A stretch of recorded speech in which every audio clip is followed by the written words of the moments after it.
আমরা জালাল বাবার দরবারে উপস্থিত হয়েছি ওখান থেকে নাজ নিয়ামত নেওয়ার জন্য।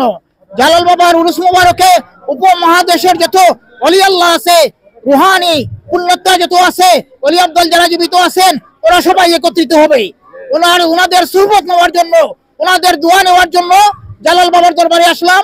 সময় কম, মাগরিবের আজান হয়ে যাবে, মাগরিবের নামাজ হবে। আপনারা সবার কাছে দোয়া চাই।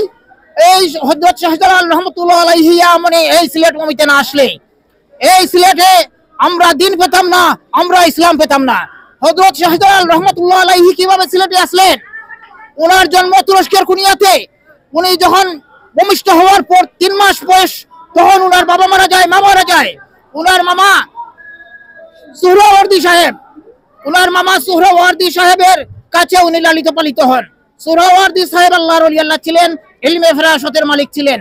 উনি পশু পাখির ভাষা বুঝতো, জীবজন্তুর ভাষা বুঝতো। ওই মামার সুহবতে থেকে ওই মামা হযরত শাহজালাল রহমাতুল্লাহ আলাইহি ইয়ামানিকে লালন পালন করেছেন, ওনার হালকায় উনি বড় হয়েছেন। শাহজালাল রহমাতুল্লাহ আলাইহি যখন তরুণ অথবা যুবক, তখন ওই সুহরাওয়ার্দী সাহেবের আহমদ কবির সুহরাওয়ার্দী, ওই আহমদ কবির সুহরাওয়ার্দীর কাছে একদিন এক হরিণ এলো। আইসা বলল, সুহরাওয়ার্দী সাহেব, আমি প্রত্যেক বছর বাচ্চা ভূমিষ্ঠ করি, আমার ওই আস্তানা থেকে বাঘ ওই বাচ্চা ধরে নিয়ে খেয়ে ফেলে। এখনো আমি 2টি বাচ্চা রেখে আসছি, ওই 2টা নিয়ে যাবে, আপনার কাছে আসছি, আপনি ওইটা বিচার করে দেন।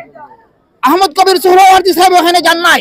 তখন শাহজালাল সাহেব তরুণ বাগনাকে বললেন, যাও তুমি হরিণের সাথে ওই বিচারটা করে আসো।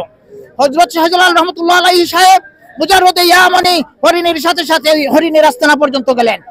গিয়ে দেখলেন বাচ্চা 2টা আস্তানার ভিতরে আছে, আর বাঘ ওই দরজায় দাঁড়িয়ে আছে, গুহার মুখে দাঁড়িয়ে আছে।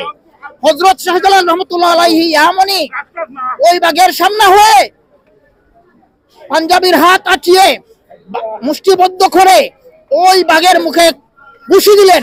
ওই ঘুষি খেয়ে বাঘ জঙ্গলা থেকে পালিয়ে যায়। তারপর ওই বাঘ আর জঙ্গলায় ফিরে নাই। শাহজালাল রহমাতুল্লাহ ইয়ামানি ওই হরিণের গুহা থেকে আমার খানকায় আসলেন, আস্তানায় আসলেন, আহমদ কবির সুহরাওয়ার্দীর সোহবতে আসলেন। মামা জিজ্ঞাসা করলেন, বাবা কি করেছো? বলে, বাঘকে ঘুষি দিয়েছে, সে চলে গেছে। মামা বুঝতে পারলেন আমার বাঘ না কামেল হয়ে গেছে, মালে ধরা দিয়েছে, সে আল্লাহর ওলি হয়ে গেছে, ইলমে ফেরাসতের মালিক হয়ে গেছে। এর কিছুদিন পরেই হযরত শাহজালাল রহমাতুল্লাহ আলাইহি উনার হুজরা শরীফে শাহিদ আছেন। স্বপ্নে জনাব রাসূল করিম সাল্লাল্লাহু আলাইহি সাল্লাম শাহজালাল রহমাতুল্লাহ ইয়ামানি ইশকে দেখা দিলেন, আর উনি নির্দেশ দিলেন যে জালাল, দুনিয়ার মধ্যে হিন্দুস্তান নামে এক জায়গা আছে, এখানে আল্লাহর নাফরমানি বেশি, দিন নাই, ইসলাম নাই, ওইখানে তুমি চলে যাও। তারপর সকালে ঘুম থেকে জেগে ফজরের পরে মামার খানকায় হাজির হয়ে বললেন, মামা গত রাত্রে এই স্বপ্ন দেখেছি। মামা বললেন, বাবা আর তুমি বিলম্ব না করে অচিরেই রওনা করো, ওই স্বপ্ন মিথ্যা নয়, জনাব রাসূল করিম সরদারে কায়নাতের সাথে তোমার মুলাকাত হয়েছে, তোমার দেখা হয়েছে। উনি তোমাকে নির্দেশ দিয়েছেন হিন্দুস্তানে ইসলাম প্রচার করার জন্য।